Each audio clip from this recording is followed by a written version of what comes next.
دو قسم کی فکریں ہیں، منہج ہیں، موقف ہیں۔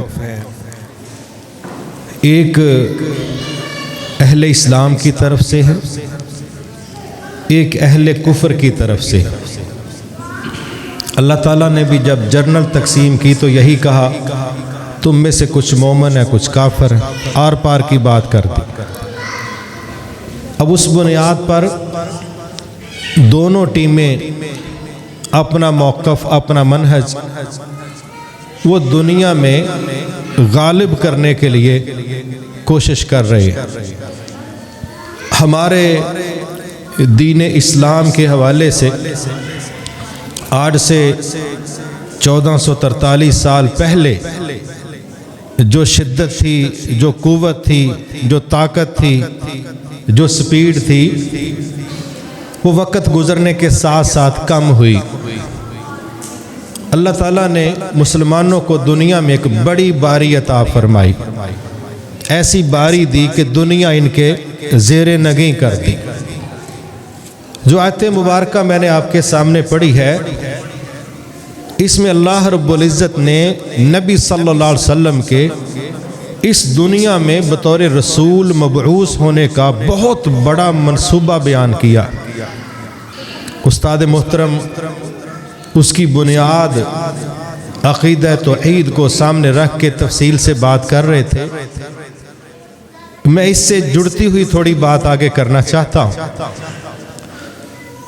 کہ اس وقت بطور مسلمان دنیا میں ہمارا سٹیٹس کیا ہے، لیول کیا ہے، ہماری عزت اور حیثیت کیا ہے، یہ کسی سے پوچھنے کی ضرورت نہیں۔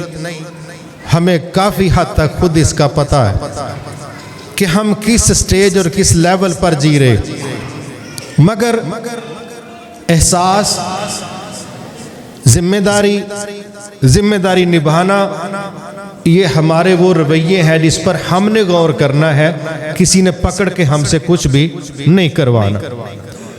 یہ بات کوئی راکٹ سائنس نہیں ہے جی مجھے نہیں پتا یہ کیسے ہوگا، کون کرے گا، کس کی ذمہ داری ہے، یہ کوئی ایسا پیچیدہ مسئلہ نہیں۔ جب ہم یہ بات کرتے ہیں کہ ہمارے سامنے دنیا کی دو بہترین ٹیمیں، ایک انبیاء کی علیہم السلام، دوسری انبیاء کی اے ٹیم صحابہ کی رضوان اللہ علیہم اجمعین، ان دونوں ٹیموں نے اللہ کے دیے اسی عقیدے اور نظریے کو دنیا کے اندر جس طریقے سے پیش کیا، وہ ہمارے لیے نمونہ ہے، وہ ہمارے لیے رہنمائی ہے کہ بھئی تم نے بھی انہی لائنوں پر کام کرنا ہے۔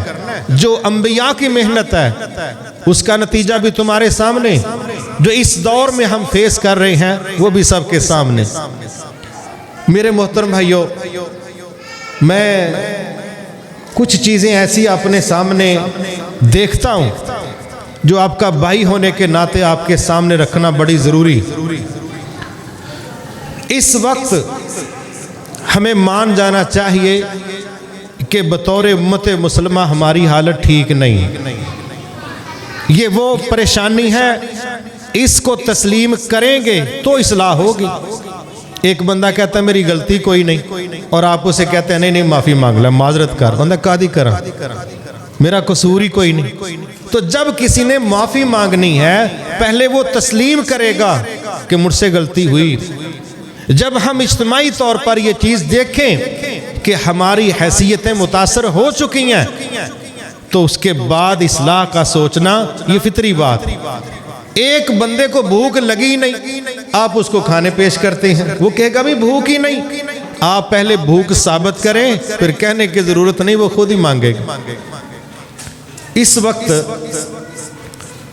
اسلام کے حوالے سے جو ہماری بے بسیاں ہیں، ہم نے کبھی غور کیا کہ اس میں میرا حصہ کتنا کہ میرا کردار کتنا کہ ہے؟ اور جہاں جہاں اہل کفر نے ڈائریکٹ یا ان کے ساتھیوں نے انڈائریکٹ اسلام کا نقصان کیا ہے، ہمیں اس کا بھی ادراک ہونا چاہیے کہ یہ چور دروازے کون کون سے۔ میرے محترم بھائیو، عرب علماء